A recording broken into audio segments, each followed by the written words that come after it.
Assalomu alaykum. Yoshlar telekanalida Rostdan ayting tok shousi. Bugungi mavzuyimiz sudlar mustaqil huquqiy va institutsional kafolatlari haqida gaplashamiz. Buning uchun ekspertlarimiz tashrif buyurishgan. Men ekspertlarimizga murojaat qilar ekanman. Birinchi bo'lib beradigan savolim aynan ko'rsatuv mavzusidan kelib chiqib, kirish qismi sifatida nega aynan bugungi mavzu e'tibor yuzasiga chiqdi? Nega bu dolzarblashib qoldi? Nima avvallari yo'qmidi bu holat? Huquqiy demokratik davlat barpo etilishda sud organlarining mustaqilligi juda ham katta ahamiyat kasb etadi. Xalqning odil sudlovga bo'lgan ishonchi, qonun ustuvorligiga bo'lgan ishonchini yanada kuchaytirish maqsadida mamlakatimizda so'nggi yillarda juda ham katta islohotlar amalga oshirilmoqda. Bundan oldin to'g'ri aytib o'tdingiz, bundan oldin ham amalga oshirilgan, lekin kundan kun ayni sudyalarning mustaqilligiga bo'lgan e'tibor juda ham katta islohotlarda o'zining natijasini bermoqda. Eng avvalo shuni aytish kerakki, sudlarning mustaqilligi, sudyalarning mustaqilligi bu O'zbekiston Respublikasi Konstitutsiyasi bilan, sudlar to'g'risidagi qonun bilan, prezidentimiz tomonidan e'lon qilinayotgan farmonlar bilan, shuningdek Birlashgan Millatlar Tashkiloti tomonidan qabul qilingan sud organlari mustaqilligining asosiy prinsiplari to'g'risidagi rezolyutsiya bilan kafolatlangan. Hozirda sudyalarning mustaqilligida hech bir mansabdor shaxs yoki bo'lmasam hech bir organning aralashuviga yo'l qo'yilmasligi. Bunda nafaqat ma'muriy, balkim jinoiy javobgarlikni joriy qilinishi belgilangan. Tomoshabinga tushunarli bo'lishligi uchun masalan sizga men murojaat qilmoqchiman. Aynan sudlarning mustaqil emaslik holatlari qanaqa bo'ladi? Huquqiy jamiyatda sudlarning mustaqil emasligi yakunida adolatli qaror qabul qilinishiga asos bo'ladi. Endi siz aytganingizdek, agar sudyalar mustaqil bo'lmasa, ya'ni turli davlat idoralari yoki mansabdor shaxslar yoki bir guruh shaxslar tomonidan sudyaga tazyiq o'tkaziladigan bo'lsa va sud yakunda aynan shu ish bo'yicha adolatli xolis qaror qabul qila olmaydi. Aynan o'sha ta'sir o'tkazayotgan shaxslarning manfaatlarini ko'zlab qaror qabul qilishga majbur bo'ladi. Bu esa yakunda jamiyatda, davlatda bu adolatsizlikka olib keladi. O'sha rahbarlarimiz tomonidan aytilgandek, xalqimiz har narsaga chidashi mumkin, lekin adolatsizlikka chiday olmaydi. Bu esa huquqiy davlatga o'ta zid ko'rinishlardan biri hisoblanadi. Shu sababli mavzuni aktualligi ham aynan sudyalarning mustaqilligi va ushbu mustaqillikni konseptual qarorlar, qonunlar bilan mustahkamlab qo'yilganidir. Demak, sudya qo'liga kelib tushgan o'zini ish yurituvdagi jinoyat ishi bo'ladimi, fuqarolik, iqtisodiy ish bo'yicha bo'lsa ham faqat konstitutsiyaga, qonunlarga asoslanib, hech kimning manfaatini ko'zlamagan holda faqat qonunlarga tayanib qaror qabul qilinishi kerak. Bu esa sudyaning mustaqilligining eng asosiy ko'rinishi hisoblanadi. Keskin savol, keskin javob kutaman. Bugungi jamiyatda, bugungi qonunchilikda sudyalarni mutlaq mustaqil deya olamizmi, yo'qmi? Hammanglarga savol. Yo'q, albatta. Yo'q? Yo'qqa javobi. Nimaga yo'q deymiz? Chunki bu masala hozir bugungi kunni mavzusi deb bejizga tanlanmadi-da bu. Chunki shu narsa borki, demak, shu mavzu yana aktualligi chiqyapti. Biz qonunda sud mustaqilligi, sudyalar daxlsizligi haqida ko'p gapiramiz, kitobiy gaplar bo'yicha ham, lekin amalda nima bo'lyapti? Realni qaraylik. Biz bilamiz, jinoyatchilikda latent jinoyat. Aynan shu turdagi jinoyatlar latent jinoyat deb ko'proq qayd etiladi. Nimaga? Sudga bosim o'tkazish, sud mustaqilligiga daxl qiluvchi masalalar bo'yicha aniqlash juda ham qiyin. Sudya agar xabar bermasa yoki o'sha yerda aniq bir fakt bilan qo'lga olinmasa dalilida juda ham buni isbotlash qiyin. Lekin biz isbotlash qiyin ekan, dalil yo'q ekan, bu narsa dalil yo'qdan kelib chiqib, bu narsa yo'q deb ayta olmaymiz. Bor bu narsa. Men jinoyat ishlari bo'yicha shug'ullanaman ko'proq. Sudyalar dardini aytadi. Men endi palonchi pistonchi aytib o'tirmayman, lekin dardini aytadi. Shunaqa holatlar deb. Masalanda buni tan olishimiz kerak. Bor, nimaga yashiramiz? Shu masala aktualligi saqlanadi. Nima uchun? Borligi uchun saqlanadi. Tan olishimiz kerak. Yo'q. Mayli, misol uchun fuqarolik toifadagi ishlar bo'yicha, masalan, otalikni belgilash yoki boshqa toifadagi ishlar bo'yicha balki bosim bo'lmas.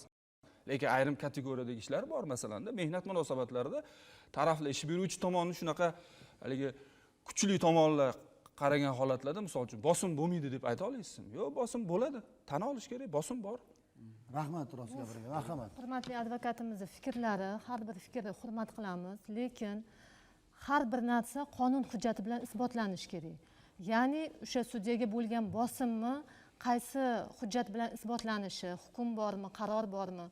O'zimni faoliyatimdan kelib chiqib ishonch bilan ayta olamanki, hozirda sudyalarga bosim o'tkazilishi yo bir iltimoslar bo'lishi umuman aslo yo'l qo'yilmaydi.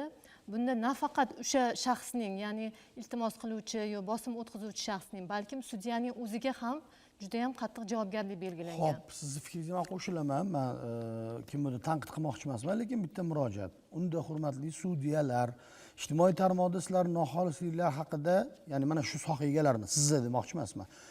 E'tirozlar bo'ladi, fikrlar bo'ladi. Nega ularni sud qilmaysizlar unda? Nega ularni muhokama qilmaysizlar? Nega qonuniy kelishmaymiz? Nega qonuniy chora ko'rmaymiz? Bor-ku, to'g'rimi? Ijtimoiy tarmoqda murojaatlar bor-da.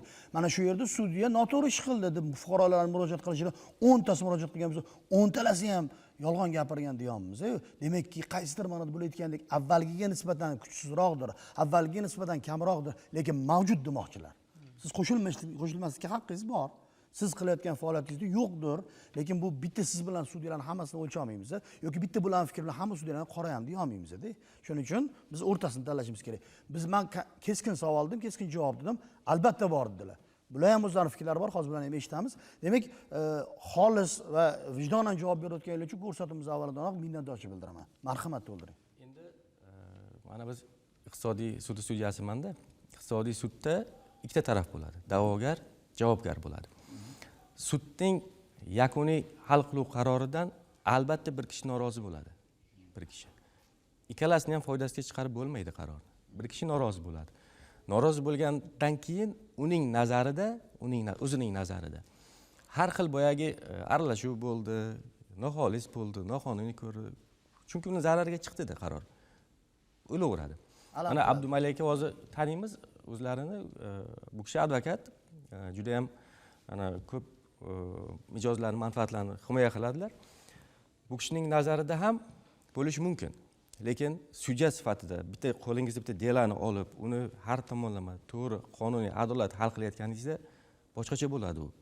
Endi bu kishi sudyalarni dardlashadi, dardini aytadi menga degani bilan bilmayman, men ishonmayman.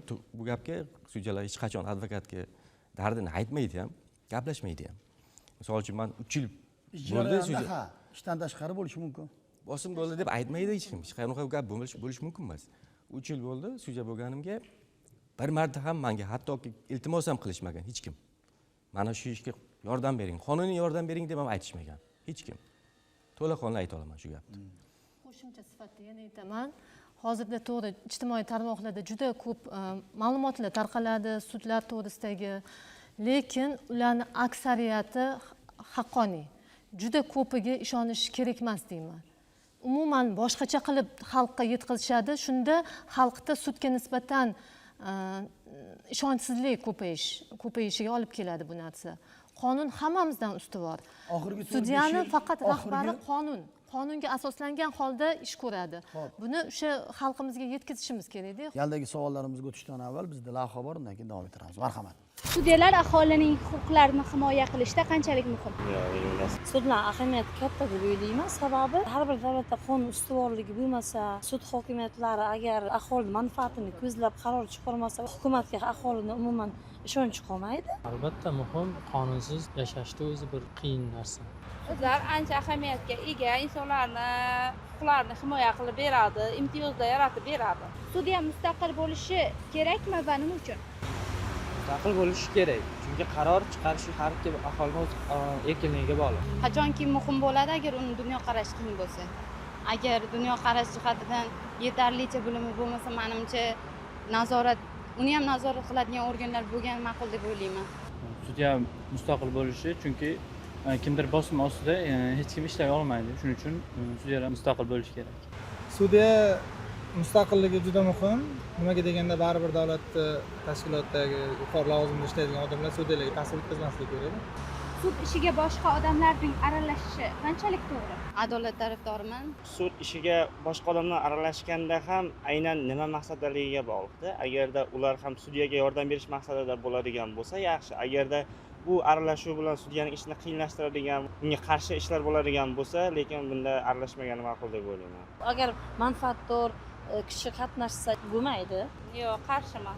Qonun doirasiga hukm qilsa sudyalar xalq uchun yaxshi bo'ladi. Xulosa qilib aytganda, sudyalar mustaqilligi adolat va inson huquqlarining muhim kafolatidir. Sudyaning faqat qonunga tayanib xolis qaror qabul qilishi jamiyatning sud tizimiga bo'lgan ishonchini yanada oshiradi. Mana shu lavhadan kelib chiqib bir savolki, yana bu hammanglarga. Bugungi kunda jamiyatimizda huquqiy madaniyati qanaqa, huquqiy tushunchasi qanaqa, qaysi darajada tushunchaga egami o'zi? Aynan huquqiy tushunchamiz, qonunni tushunishimiz. Marhamat, kim javob beradi? Hozirda juda ham ko'p da'volarni kelib bizga murojaat qilinishi xalqimizni sudga bo'lgan ishonchiga nima deydi, misol qilib ayta olaman. Kundan kun da'volarni turli tumanligi, ularni o'z huquqlarini himoya qilishda sudga murojaat qilishi, sud faoliyatida elektron konsepsiyaning joriy qilinishi, ya'ni har bitta murojaat qilgan fuqaro o'zini ishini ochiq baza orqali ko'rib turishi, ya'ni qaysi kunga tayinlanishi, bu bo'yicha nima hujjatlar kerakligi, hammasi onlayn tartibda olib boriladi. Ya'ni sudlarni oshkora olib borilishi, ijtimoiy tarmoqlar bilan hamkorlikda olib borilishi, bu juda ham shu xalqimizni huquqiy ongini rivojlantirishda juda ham katta ahamiyat kasb etadi. To'g'ri aytasiz. So'nggi yillarda aholini huquqiy madaniyati, huquqiy ongi ancha o'sgan. Bunga yaqqol misol qilib, sudlarga bo'layotgan murojaatlarda ham keskin oshganligidan xulosa qilishimiz mumkin. Har qanday huquqi buzilgan fuqaro bugungi kunda sudlarga bemalol onlayn tarzda, elektron tarzda murojaat qilishyapti. Chunki har qanday nizoni sud orqali hal qilishga va o'zi agar haq bo'lsa, sudda yutib chiqishiga o'sha fuqarolar ishonib qoldi. Va so'nggi yillarda mana himoyachi advokatlarning faoliyatidan keng foydalanish ham ko'paygan. Fuqarolar ichida ilgari ko'pchiligi sudlarning ichidan yoki prokuror ichidan tanish axtarishni boshlardi, ishi tushib qolsa. Shu tanish bilish orqali hal qilay yo bir pora beray degan. Bugungi kunda bu narsa keskin kamayganligini ham aytishimiz kerak. Fuqarolar huquqni o'rganyapti, huquqiy kanallarga a'zo bo'lyapti, ochiq sudlarda tomosha qilyapti, xulosalar chiqaryapti va hozirgi aytilgan fikrlar ham bevosita fuqarolarni so'nggi yillarda huquqiy ongini oshgandan dalolat deb hisoblayman. Tushunarli. Xo'p, institutsional kafolatlarni mustahkamlash uchun yana qanaqa ishlar amalga oshirilyapti bugungi kunimizda? Bormi ma'lumotlar? Albatta, sudyaning mustaqilligini institutsional kafolatlari bu qonunlar bilan, konstitutsiya bilan belgilab qo'yilgan. Sudya to'liq mustaqil va ishlarni mustaqil tarzda dalillarga asoslanib hal qiladi. Hozir yuqorida aytildi, sudyaga bosim bo'ladi. Bu bor narsa. Chunki sudya o'sha shaxsni ko'rayotgan ish bo'yicha Bular edimi, hozir ham? Hozir ham bor. Chunki o'sha shaxsning ozodligini yoki mulkiga yoki shaxsiy huquqlari, erkinliklariga qandaydir ma'noda yoki jarimalar cheklov qo'yishi mumkin. Shu sababli sudyaga har qanaqasi tomonlama bosim bo'ladi va davom etadi. Bu narsani inkor qilib bo'lmaydi. Fuqarolar baribir o'sha ishda manfaatdor shaxs tanish axtarishi mumkin yoki yuqori turuvchi rahbar orqali, mansabdor shaxslar orqali sudyaga ta'sir qilishi mumkin. Lekin institutsional kafolatlar mavjudligi aynan qonun bor bugungi kunda. Agar sudyaga nisbatan uni ishiga aralashuv bo'lsa, sudyalar Oliy Kengashiga bu haqda xabar berish kerak va sudyaning ishiga aralashganligi uchun o'sha shaxsga nisbatan jinoiy javobgarlikka qadar javobgarlikka tortilishi belgilab qo'yilgan. Bu ham bevosita sudyaning mustaqilligini kafolatlovchi qonunlar deb aytsak bo'ladi. Marhamat. Bosim masalasi haqida gapirildi. Tan olish kerakki, bosim bor deb yuqorida aytdim. Oddiy misol, bosim har xil bo'ladi. Masalan, ish yuklamasdan ham bosim. Bitta sudyaning fuqarolik ishi bo'yicha misol uchunda palov hajmda ishi bor. Bir kunda masalan yuzlab ishlar tayinlangan holatlar bor. Nima bu bosim emasmi? Bu bosim tabiiyki. Men masalan shu bosim sharoitida masalan advokat sifatida hozir sudyalikka o'tasammi desa, yo'q degan bo'lardim. Qat'iy nimaga? Birinchi bosimni, ya'ni ish yuklamasi masalasi. Ish yuklamasi normallashtirish kerak. Ya'ni sudya kuniga ko'radigan normasini belgilash kerak. Nimaga majburiy ijro bilan bog'liq holatlarda kuniga shuncha ijro qilasan degan normalar belgilagan, lekin sudyalar uchun yo'q narsa. Misol uchun-da, buni belgilab berish kerak. Misol uchun yoki Sariosiyo'dagi tuman jinoyat ishlari bo'yicha Sariosiyo tuman sudining raisini holatini aytishimiz kerak. Masalan, ishlagan yuklama bilan oxiri yurak xuruji bilan mana vafot etdi. Hozir mana uni oilasi, advokatlari shug'ullanib yotibdi. Yuqori instansiyalarga, kecha mana Oliy sud raisiga qabuliga kirishdi misol uchun. Sug'urta pulini berish masalasida masalan. U ham inson.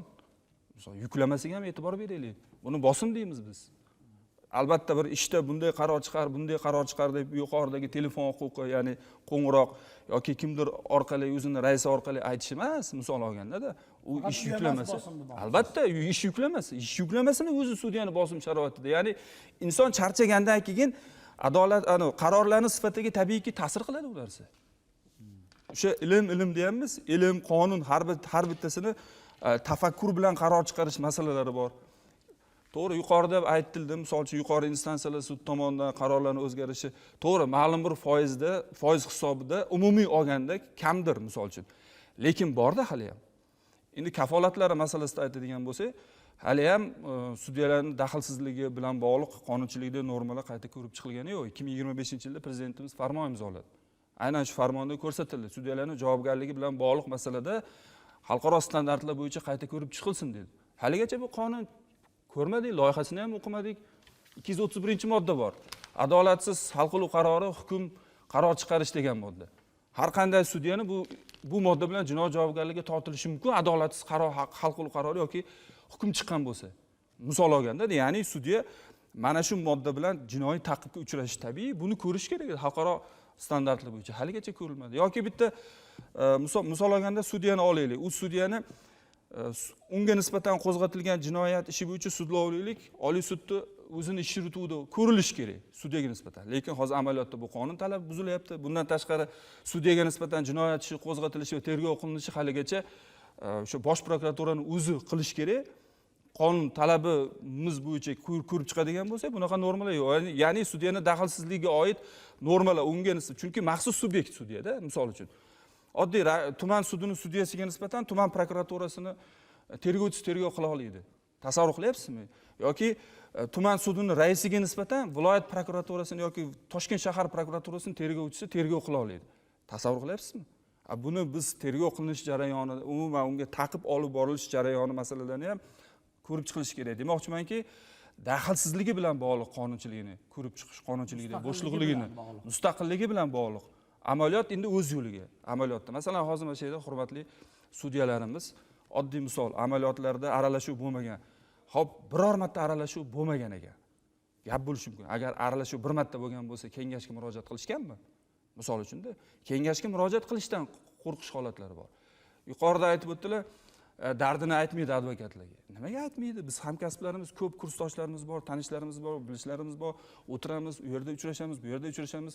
Muammosini aytadi tabiiy. Biz qayerdan bilamiz bu narsani? Biz asosan jinoyat ishlari bo'yicha shug'ullanganimiz uchun jinoyat ishida doirasida ko'proqdir bu narsa balki. Misol uchun-da, chunki taqdir bilan bog'liq masala bor. Endi iqtisodiyda, fuqarolikda balki o'sha mulkiy bo'lmagan xarakterdagi nizolar bo'lishi mumkin, lekin jinoyatda taqdir qamoq bilan qamoqqa olib ketadi uni. Umrbod qamoq masalalari bor u yerda. Misol uchun cheklash masalalari bor.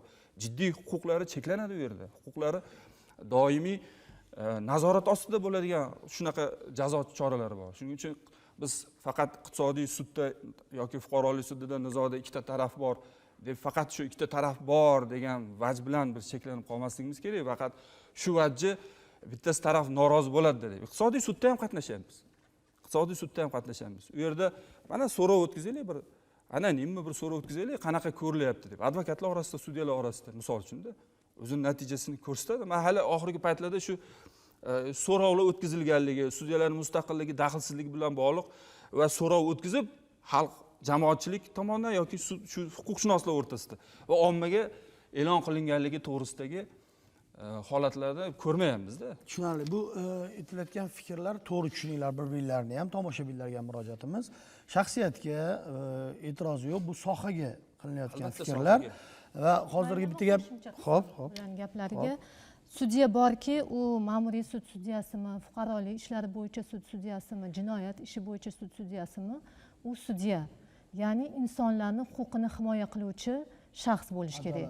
Adolatli, faqatgina qonun va vijdoniga asoslangan hukm, qaror qabul qilish kerak. Fuqarolik ishlarida ham biz insonlarning taqdirini hal qilamiz, ajratamiz, uy-joy masalasini hal qilamiz. Juda ham to'g'ri aytdilar, ish yuklamasi ko'p fuqarolik ishlarida, o'zimdan kelib chiqib aytaman. Lekin bu bo'yicha sudyalar oliy kengashi hamda sud akademiyasi bilan birgalikda rejalar ishlab chiqarilgan. Sudyalar sonini ko'paytirish, ayol sudyalar soniga kvotalar berish, qabul qilish jarayonida yildan yil o'sha son oshib bormoqda. Ya'ni sudyalarning sonini ko'paytirish bu asosiy maqsad hozirgi kunda. Bundan tashqari aytib o'tdilar, advokatlar bilan bo'lgan muloqot. Sudya hech qachon advokatlar bilan u jarayonda ham, ish faoliyatidan tashqari ham aloqaga kirishishi mumkin emas. Bu cheklangan. Ya'ni sudyaning nafaqat ish faoliyati davrida, balkim hayoti ham cheklovlarga, ya'ni o'sha sudyalar odob kodeksiga rioya qilgan holda olib borilishi kerak. To'g'ri, muloqotga kirishmaydi. Bu qonunlarimizda zo'r kitoblarda zo'r yozilgan, lekin biz insonmiz. Tabiiyki inson bilan muloqotga kirishadi. U yerda misol uchun muayyan o'sha etika qoidalarida ham muayyan ish bo'yicha deyilyapti-da. Muayyan ish bo'yicha kirishilmaydi. Biz misol uchun o'zimiz istaymiz. Muayyan ish bo'yicha agar ko'rishsak ham sudya bilan shu ish bo'yicha savol ham bermaymiz, gaplashmaymiz ham. Bizning etika qoidalarimizda ham bor. Lekin gap inson, gap u yerdagi sudyaning shu yuksak vazifasi bilan bog'liq. Tanishlari bilan bordi. Ya'ni boshqa tanish kursdoshlar bordilar-ku. Nima muammo bo'lsa, mana sudyalar oliy kengashi bor. Sudyani ham huquqini himoya qiladi, ham uni o'sha noqonuniy xatti-harakatlari bo'yicha javob nima deydi, talab qiladi. Sudyalar hamjamiyati organi, sudyalar kengashi shunga murojaat qilish kerak sudya. Sudya advokatga yo bir boshqa organga emas. Rasman qonundan siz to'g'ri gapiryapsiz. To'g'ri. Tushunmaysiz. Biron bir muayyan ish masalasida muhokamalashmaydi bular. Umumiy tarzda sud va advokatlar haqida oshna og'ayni insoniylik faktor ham bor-ku. Kursdoshlar bo'ladi, kasbdoshlar bo'ladi, o'shanda muhokamalashganda biron bir ish ustidan emas, umumiy holatda bugun ketayotgan sharoit haqida gaplashganda yetishgan demoqchiman. To'g'risi, men hozir bu narsani yolg'on bo'lib turib gapirayotgandek bo'lib qolyapman. Yolg'on gapirsam, men qalbimni quloq solishim kerak. Qalb degan masala ham bor. Qanday yolg'on bo'lishi mumkin? Siz noto'g'ri gapiryapsiz demaymiz, bular ham xato gapiryaptilar deya olmaymiz-da. Bular qonun normativlari bo'yicha gapiryapti. To'g'ri, siz gapingiz, lekin bular ham ko'chada sudyan ko'zlar yuvib o'tib ketmaydilar-da. Gaplashadilar, tanish-bilishlar va o'shalar aytgan fikrlardan kelib chiqib, boya yuqorida aytdik-ku, amaliyotdan kelib chiqib gapiramiz-da.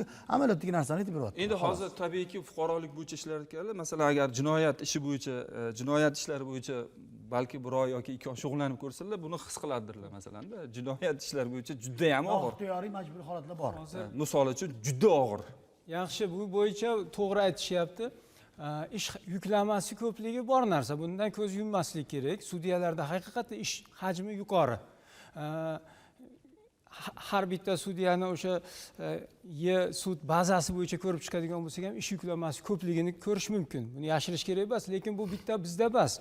Butun dunyoda sudni shunaqa yuklamasi kattaligi haqida hamma joyda ko'rib chiqishyapti muammoni va hammaning xabari bor. So'nggi yilda jumladan kiritilayotgan o'zgarishlar bilan bir qator shu sudyalarni sonini ko'paytirish bilan birga ayrim toifadagi ishlarni boshqa idoralarga, o'sha notariusga deymizmi yoki ma'muriy javobgarlik to'g'risidagi ayrim qilmishlarni boshqa idoralarga olib berish bilan ham suddagi ish hajmini kamaytirishga harakatlar bo'lyapti. Bundan tashqari so'nggi yillarda mana sun'iy intellekt va raqamlashtirish orqali ham ishlarni yengillashtirish yoki sud qarorlarini yozilishini ixchamlashtirish bo'yicha ham bir qator ishlar ketyapti. Sudyalar mana Odil sudlov akademiyasida bu bo'yicha real takliflar ishlab chiqildi va aynan bugungi kunda u yerda men hamkasbga ham aytmoqchi edim. Sizlarda ham o'zlaringizning xabarlaring bor. Advokat hamkasb ham eshitsa bo'ladi. Demak, o'sha yerda ham psixologlar ishlashyapti va stressga chidamlilik, aynan nagruzkalar, ish hajmining yuqoriligi sababli sudyalarga bu qanday ta'sir qilyapti? Bu narsalar alohida o'rganib chiqilyapti va kelgusida yuqorida aytgan usullarni qo'llagan holda sudyalarning ishini yanada yengillashtirish, osonlashtirish uchun kerakli choralar ko'rilyapti. Xo'p, yana bir narsa haqida gaplashsak, bu ham tomoshabin uchun qiziq bo'lgan bo'lardi menimcha. Yangi konstitutsiya qonunlarida o'zgartirishlar kiritildi. Sudyani lavozimidan ozod qilish, sudyani oilasining daxlsizligi, yana shunga o'xshagan shu jumladan ko'p yengilliklar qilindi. Ana shularni bevosita ishlariga ta'siri haqida gaplashaylik. Yangi qonundagi belgilab qo'yilgan sudyalarga nisbatan bo'lgan yangi ishlab chiqarilgan konstitutsiya bo'yicha. Marhamat. Endi daxlsizlik bu sudya uchun eng zarur institut. Daxlsizlik. Daxlsizlik bo'lmasa, mana ustoz aytgandek, adolat bo'lmaydi. Bu nafaqat sudyada. Boyagi bosim bo'ladi, deyaptilar-ku, bosim sudyaga to'g'ridan to'g'ri bo'lmasligi mumkin. Uning oila a'zolari, bola chaqasi da bo'lishi mumkin. Har qanday holatda. Qonunchilikda bu narsaning yechimi bor. Sudya nafaqat o'zi, balki oila a'zolari, bola chaqasi ham daxlsizligi mavjud. Qonun bilan himoyalangan bu narsa. Endi boya aytdingiz, qanday kafolatlar bo'lyapti dedingiz. Mana sudya daxlsizlik bo'lish uchun qonunlarda yozib qo'yilganligini o'zi yetarli emasda. Avvalo shaxsiy fazilat bo'lishi lozim sudyaga. Mana bu uchun hozir o'sha Sudyalar Oliy Kengashi tomonidan Oliy sudlov akademiyasida o'sha tinglovchilarni qabul qilayotganda ham aynan o'sha sudyalik maqomiga loyiqmi u inson, loyiq emasmi o'sha hujjat topshirayotgan. Ertaga sudya bo'lib, mana Abdumalik aytayaptilar, birovning taqdirini hal qila oladimi bu? Shu masalalarni o'rganish uchun ham psixologik testdan o'tadi u.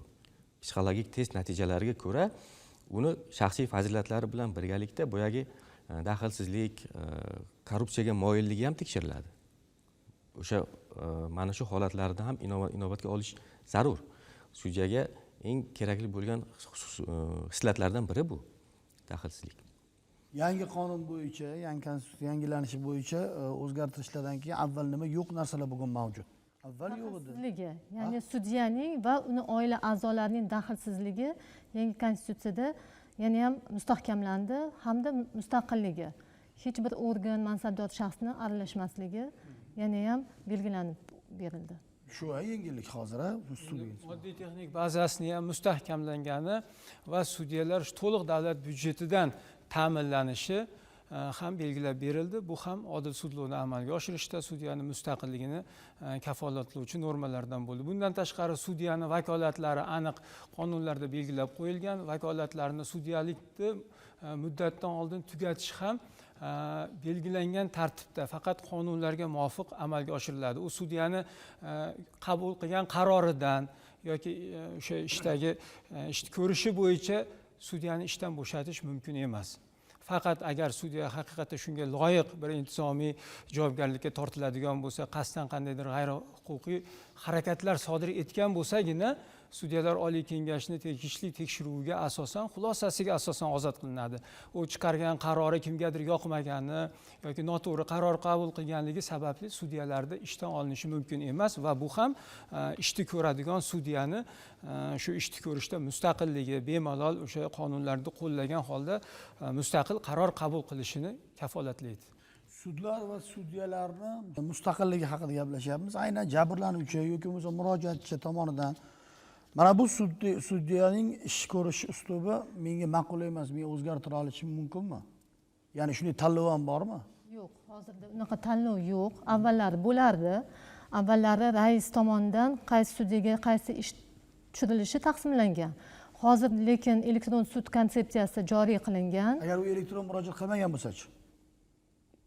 Bu hammasi bazaga kiritiladi. O'zimni faoliyatimdan aytaman, har bitta kelib tushgan da'vo arizalar elektron bazaga kiritiladi. U Oliy sud tomonidan maxsus bazadan inson omilidan xoli bo'lgan holda taqsimlanadi. Ayni shu sudya ko'rsin, bu ishimmi degan narsa yo'q hozir. Adolat axborot tizimlari kompleksi bor. Oliy sud o'sha bazasi.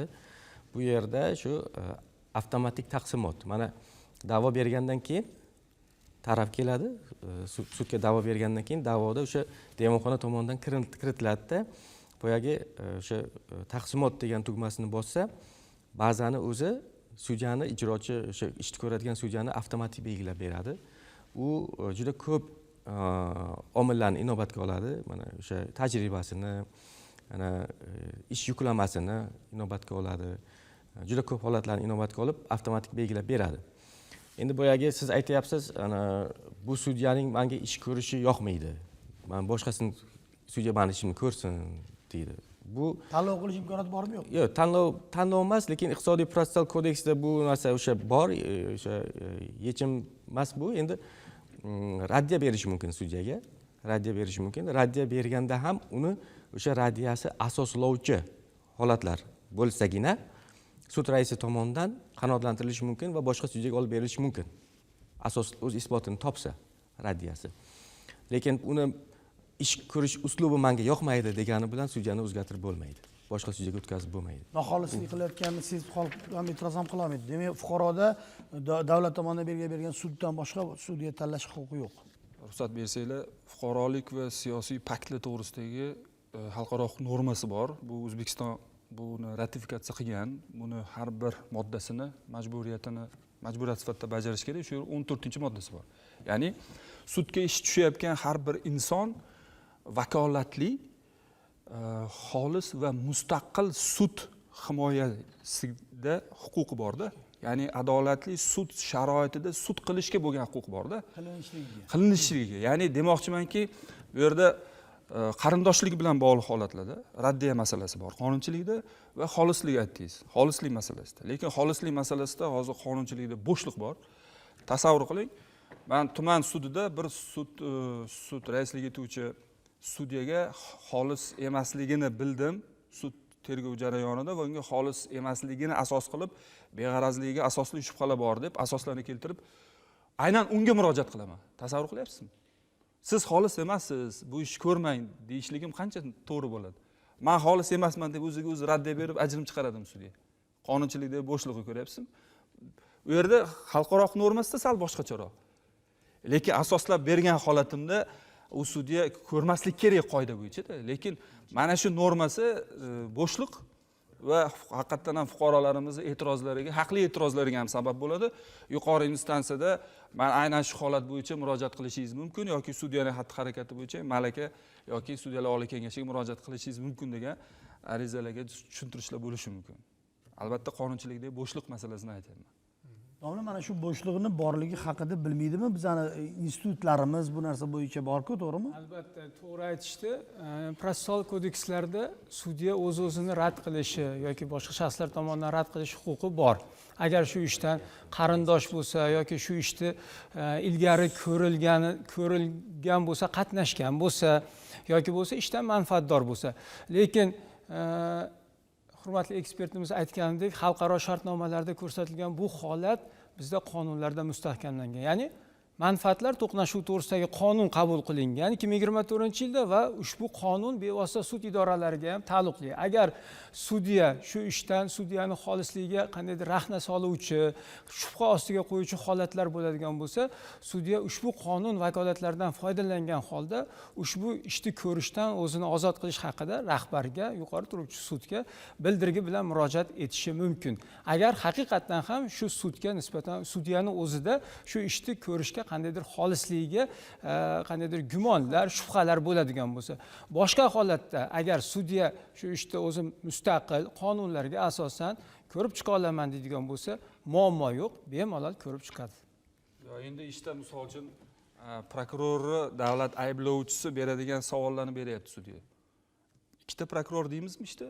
Qanday aytmaymiz? Prokuror vazifasi davlat ayblovini quvvatlar ekan, ayblov nuqtai nazaridan savol-javob masalanda. Sudya xolisligini u o'rtada neytral bo'lishi kerak-da, neytral bo'lib himoyaga.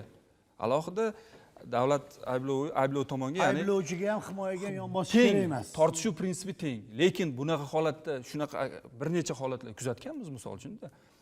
Raislik etuvchi sudya, o'sha sudlov hay'ati sudyalar savol beryapti. Prokuror beradigan savollar. Biz prokuror ikkita xolis emassiz deb xolis emasligiga asosimiz emasmi bu? Buni sud jarayonida qanday hal qilinishi kerak? Shu mavzu haqida ketyapti-da, to'g'ri. Xalqaro normalarida manfaatlar to'qnashuvi bor, qonunlarimizda chiroyli yozib qo'ygan, lekin aynan sud jarayonida xolis emasligini ifodalovchi 1, 2, 3, 4, 5 holatlarda qanday o'zini xolis emasdan rad qiladi masalan? Endi sud majlisi bayonnomasi yuritiladi. Unda prokuror qaysi savolni berdi, raislik etuvchi sudya qaysi savol berdi, bu narsa to'liq aks topadi o'zini. Va bu holat bo'yicha agar taraflar norozi bo'lsa, sudya bir xolis turmadi, yuqorida aytilgandek davlat ayblovchisi tomoniga o'tib ketdi yoki bo'lmasa jabrlanuvchini huquqlarini ko'proq himoya qilib yubordi deydigan bir gumonga boradigan bo'lsa, albatta yuqori sudga shikoyat qilganda ushbu holatni ko'rsatishi mumkin va aynan sud majlisi bayonnomasi dalil sifatida yuqori sud tomonidan ko'rib chiqilib, aynan sudya haqiqatdan ham shunaqa bir holatlarga yo'l qo'ydimi, qo'ymadimi, bu narsaga baho beriladi va yechim beriladi. Bu qiyin narsa emas. Endi yechim beriladi, lekin bitta biz o'sha quyi suddagi masalani aytyapmiz-da, to'g'risida bu qonun bo'yicha yechim yo'q bu narsani. Tan olaylik, yechim yo'q. U murojaat qilasan. Murojaat qilishlarning soni ham tabiiyki ko'payishini sabablaridan biri shu. Mutasaddilarga murojaat qilsak bo'ladimi? Bir qayta ko'rib chiqish kerak joylarimiz bor. Demak, to'g'rimi? Chiqadi. Huquqiga egasizlar, hurmatli advokatlar. Advokatlar palatasi O'zbekiston orqali Respublikasi Advokatlar palatasi takliflar berishi, ya'ni qonunchilik tashabbus huquqiga ega emas. Takliflarimiz berishi mumkin. Takliflar berib kelyapmiz. Ayrim idoralarda qolib ketyapti. Ayrim idoralarga e'tibor. Tabiiy ishlamayapti. Tushunarli. To'ldirishingizga fikr bormi? Mukammal aytishdi. Xo'p, men bitta narsani o'qib bermoqchiman. Bu ham xolis. Biz hammamiz, bu taraf ham advokatlar ham, sudyalar ham jamiyatga bo'ladigan adolatni yo'lga qo'yish uchun, jamiyatda bo'layotgan qonundagi mustaqillikni ta'minlash uchun harakat qilyapmiz. Lekin har bir narsani bori bor, yo'g'ini yo'q gapirishimiz ham bu xolislik bo'ladi, adolatli bo'ladi. Men bu narsani o'qib beraman va muhokamaga sizlarga tashlayman. Sudyalar Oliy Kengashining statistik tahlili bo'yicha bu borada muvozanat yaqqol ko'rsatadiki, 2025-yil tizimida qonuniylik ta'minlanish maqsadida 550 ta, 2024-yilda 506 ta intizomiy ish qo'zg'atilgan bo'lib, ularda asosli deb topilgani 266 ta. Tushundinglar? O'sha o'tgachamini. Endi 2024-yil 274 ta. 506 ta, 550 ta ish 2024-2025-yil bo'yicha fikr ketyapti. Sudyalarga nisbatan intizomiy choralar ko'rilgan. Jumladan, kasbiy etika va qonun talablari qo'pol ravishda buzilganligi uchun 23 nafar, 2024-yilda 27 nafar sudyani vakolatli muddatdan ilgari tugatilgan vakolat. Mana shu statistik ma'lumot yolg'on bo'lishi mumkinmi? Yo'q, ha? Demak, qayerdadir noxolislik bormi? Qayerdadir mustaqil ish jarayoni ketmayotganligi mavjud ekanmi? Yo, bu ma'lumotlarni inkor qilamizmi o'rtoqlar? Bu hammanglarga savol. Deganda bu o'sha sudya o'zicha o'zi qonun qo'llab qaror qabul qilishi, erkinlik berilgan shu darajada deyish ma'nosida tushunish kerak emas. Sudya qonun qabul qilinishda xatolikka yo'l qo'ygan taqdirda mana aytib o'tgan statistik boshqa nazoratchi tomonidan berilmayapti, bu ma'lumot Oliy suddan beriladi. Oliy Kengash tomonidan har bitta sudya nazoratda uni qanaqa qaror qabul qilinishi, yurish-turish qoidalariga amal qilishi har bittasi nazoratga olingan bo'lib, afsuski bunaqa statistik ma'lumotlar ham uchrab turmoqda hozir. Demak, bor ekanmi? Demak, shundan xulosa qilishimiz kerak. Natijasini yana ham kamaytirishimiz kerak. Bugungi kunda sudya ishni bitta o'zi yolg'iz kabinetda o'tkaza olmaydi. Bugun proses bo'ladi, sud majlisi, ochiq sud majlisi 19-moddaga muvofiq tomonlar ishtirokida advokat qatnashadi, prokuror qatnashadi, taraflar va sud zalida fuqarolar o'tiradi. 50 ta, 100 ta, 200 ta fuqarolar, ular sudyaning har bitta harakatini, har bitta kerak bo'lsa aytayotgan gapini eshitib o'tiradi, kerak bo'lsa yozib ham oladi. Bular shuning uchun yuqorida aytilgandek sudya bir tomonni tarafini olib noxolis savollar berishga haqqi yo'q. Bu holatlar agar tasdig'ini topsa, siz aytganingizdek intizomiy ish qo'zg'atilib, sudyaga nisbatan jiddiy chora ham qo'llanishi mumkin. Shu sababli sudyalik o'ylashimcha hamma tasdiqlaydi, hamkasblar ham juda murakkab, ham mas'uliyatli kasb. Shuning uchun bugungi kunda sudyani mustaqilligini ta'minlash, uni daxlsizligini kafolatlash bo'yicha davlat tomonidan, prezidentimiz tomonidan aynan chora-tadbirlar belgilanayotganligi ham sir emas va siz aytganingizdek intizomiy choralar ish bor joyda albatta kamchilik bo'ladi. qaysidir joyda sudya xatolikka yo'l qo'yishi mumkin, qaysidir qarorda beparvolik bilan yoki bo'lmasam bir chuqur o'rganmasdan qaror qabul qilib qo'yishi mumkin. Shu bu holat, bu hech kim kafolatlanmaganda bu holatdan. Shu sababli endi intizomiy choralar bo'lishi, ish bor joyda kamchiliklar bor, tizim bo'lgandan keyin intizomiy choralar bo'ladi, lekin bugungi kunda ko'rilayotgan milliondan ortiq ish ko'rilayotgan bo'lsa, bir yilda sudlar tomonidan bu o'ylashimcha juda katta fojia yasamaslik kerak bu intizomiy choralardan va asta sekinlik bilan yildan yilga kamayib, tizim malakali, mustaqil va har qanday stressga va har qanday ta'sir bosimlarga chidamli sudya kadrlar bilan to'ldirilib borilmoqda. Sudyalarga, oqlovchi advokat, qoralovchi advokatlarga nisbatan hurmat saqlagan holatda bir narsani aytaman, bevosita ishtirok bo'lganim uchun, ko'rganim uchun. Shunday sudyalarda qarori bo'lganki, oldida oqlovchi yoki qoralovchi bo'lganda jabrlanuvchi ham yoki murojaatchi ham olqishlab olgan holatlar bo'lgan. Uni amaliy holati bo'yicha yoki bo'lmasam tajribasi bo'yicha yoki qonun bilishi bo'yicha yoki aksincha oqlovchini shunday holatni mavjud qilib berganki, jinoyatchi deb ko'rilayotgan odamni sud zalidan ozod bo'lishiga sababchi bo'lib olqishlangan yoki qoralovchi aynan jinoyatchini qo'lini ko'tarib tan berishiga sabab bo'lgan omillar bo'lgan. Menimcha shunaqa tushunamanki, mana tushuncham agar noqonuniy bo'lsa tushuntirib beringlar, to'ldirib berasizlar. Tergov jarayonida ish tugagandan keyin sudga ish qoldimi, qaror chiqarib bo'shatish kerak menimcha. Ishni bir tomonga o'tkazish kerak. Bu holat bo'yicha men O'zbekistondagi qonunchilarni, qonunchilik sohasidagi sudyalar masalasida hammalariga minnatdorchilik bildiraman va bugun ham sizlarning ishtirokingiz uchun alohida minnatdorchilik bildirar ekanman. Ko'rsatuvimiz yakunida biz qaysidir ma'noda mustaqil emasligi haqida muhokama qilar ekanmiz. O'z-o'zidan o'zingizlarning ichingizda o'zingizlarga beradigan savollar paydo bo'ldi va javobingiz bo'lishi muqarrar. Ana shundan kelib chiqib, xulosa sifatida qisqa fikringlar, balkim bu xalqqa murojaatdir, balkim advokatlarga murojaatdir, balki tergovchilarga, balkim sudyalar, bilmadim. Qisqacha xulosanglar, marhamat. Men sudyalarimizdan iltimos qilgan bo'lardim. Advokatlarni, ya'ni sud prosesslarini oshkoralik prinsiplariga rioya qilgan holda sud shaffofligi, oshkoraligi, har bir sud jarayonini video tasvir yoki video yozuvga olish to'g'risidagi iltimosnomalarni albatta qanoatlantirib bersinlar. Bu nafaqat taraflar uchun himoya, balki sud o'sha sudya va sudyaning yordamchisi uchun ham himoya uchun. Bundan tashqari hozir keyingi paytda ayrim sudlarda sudyalar ishni ochiq ko'rishdan ko'ra yopishga o'tyapti. Hattoki o'zining tashabbusi bilan xohlagan paytda yopgan ishlarni ham jinoyat. Savol tug'iladi. Nima bor bekitadigan? Nima bor bekitadigan?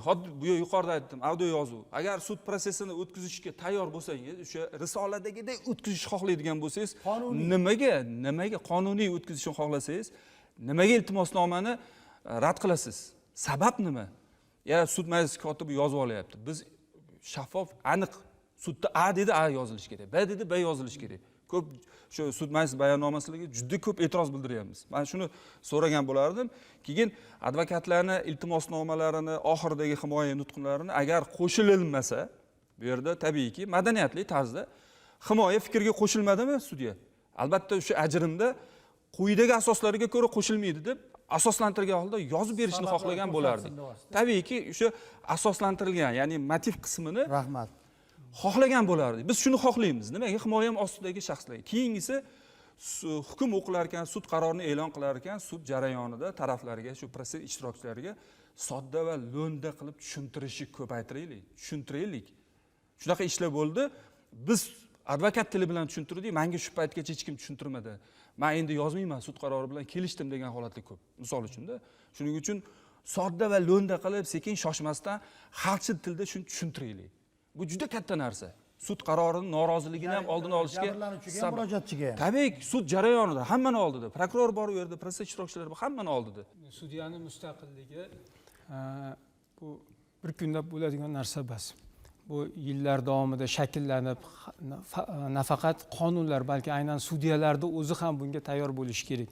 Va o'ylashimcha so'nggi yillardagi sudyalarda ish hajmini kamaytirish bo'yicha ko'rilayotgan chora-tadbirlar, ularni moddiy texnikaviy tomondan yanada qo'llab-quvvatlash, aynan davlat tomonidan ish haqlarini oshirilishi, oilasini, farzandlarini davlat tomonidan yanada ijtimoiy tomondan himoyalanishi ham bugungi kunda sudyalarda yanada mustaqil bo'lib o'z vazifalarini halol pok vijdonan bajarishlariga asosiy sabablardan biri deb hisoblayman va raqamli texnologiyalarda aynan yuqorida aytilgandek sun'iy intellektni sud tizimiga joriy etilishi kelgusida yanada fuqarolarni huquq erkinliklarini himoya qilishda o'z ijobiy ta'sirini ko'rsatadi. Fuqarolarning murojaatlari o'z vaqtida yanada samarali ko'rib chiqiladi. Himoyachilar yoki prokurorlar sudga murojaat qilgan har qanday shaxslarni murojaatlari tinglanadi. Bundan tashqari sud qarorlari ham yanada ixchamlashtirish ko'rib chiqilyapti. Uzundan uzun bir 50 varaq 30 varaqlab hukmlar yozilmasdan qisqartirilgan, işte kerakli joyi yozilib, advokat mutaxassis aytgandek sudda audio yozuvlar, video yozuvlarda joriy etish, majburiy holda joriy etish masalalari ko'rib chiqilyapti. Bu holatlar ham sudyalarda ishini shaffof olib borayotganligini ko'rsatadi va albatta bu davlat tomonidan belgilab berilgan strategiyada ham bor. 2030-yilga qadar olib boriladigan islohotlarning bosh zamiriga aylangan. Kelgusida bu natijalarni albatta sud sohasida ko'ramiz. Marhamat. Juda ham to'g'ri taklif bo'ldi. Haqiqatdan agar sudya o'ziga ishongan bo'lsa, qonunni juda ham yaxshi mukammal darajada bilsa, protsessual tartibga rioya qilsa, albatta bu sudyalar odobi kodeksida ham belgilangan ijtimoiy tarmoqlar bilan hamjihatlikda faoliyat olib borilishi, audio, video yozuvlarga ruxsat berishi, shuni joriy qilish kerak. Lekin shuni aytib o'taman, har bitta sud protsessi xonalarida kameralar mavjud. Butun sud prosesslari yozib boriladi. Agar kim norozi bo'lgan taqdirda ham ushbu kameralarni ko'tarib, o'zini shubha gumonini tasdiqlab, isbotlab berish huquqiga ega. Bundan tashqari sud prosesslari bayonnomalarini elektronlashtirish shaklarini ham joriy qilish. Ya'ni o'sha elektron sud konsepsiyasiga o'tish jarayonida bu hamma rejalarni ishlab chiqarish juda ham muhim. Qog'ozbozlikdan yiroq bo'lishimiz kerak.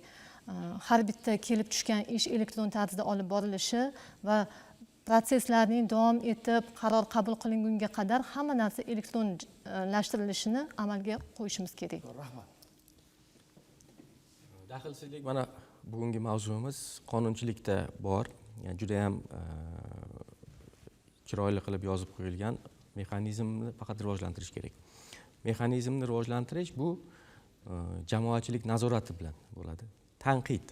Tanqid bu kelajakda o'sha sohani rivojlantirishga asos bo'ladi. Qaysi sohada oqsoqlik bo'layotgan bo'lsa, kamchilik bo'layotgan bo'lsa, o'sha kamchilikni to'ldirish yanada mexanizmni rivojlantirishga asos bo'ladi. Men o'ylaymanki, bugungi ko'rsatuvimiz ham tomoshabinlarga juda ham yaxshi yangiliklarni, xulosalarni keltirib chiqaradi. Ko'rsatuvimizda ishtirokingiz uchun kattakon rahmat. Va shu o'rinda bir narsani aytib murojaat qilmoqchiman. Hurmatli fuqaro, qarindosh urug'ingiz, qo'ni-qo'shningiz, yaqinlaringiz tomonidan ichki ishlarga murojaat qilinsa yoki ichki ishlar murojaat qilingan bo'lsa, sudga qadar, sudning qaroriga qadar uni jinoyatchi deb aytishlikka haqqimiz yo'q. U gumonlanuvchi bo'lib, aynan sud jarayonidan keyin u aybsiz odam bo'lib chiqib ketishligi ehtimoli ham yo'q emas. Men bugungi ko'rsatuvdan o'zim xulosam aytadigan bo'lsam, aynan sud tizimida jarayon ketyapti. Ijobiy tarafga oldinga qarab qadam bosgan. Demakki, yana bir narsa kichkinagina tavsiya tomoshabinlarimizga, qonunni bilishlik hayotingizda hech qanday xavf va xalaqit bermaydi. Qonunni bilib madaniyatimizni oshirishimiz zarurati bor. Yoshlar kanali Rostdan ayting tok shousi edi. Xayr, omon bo'ling.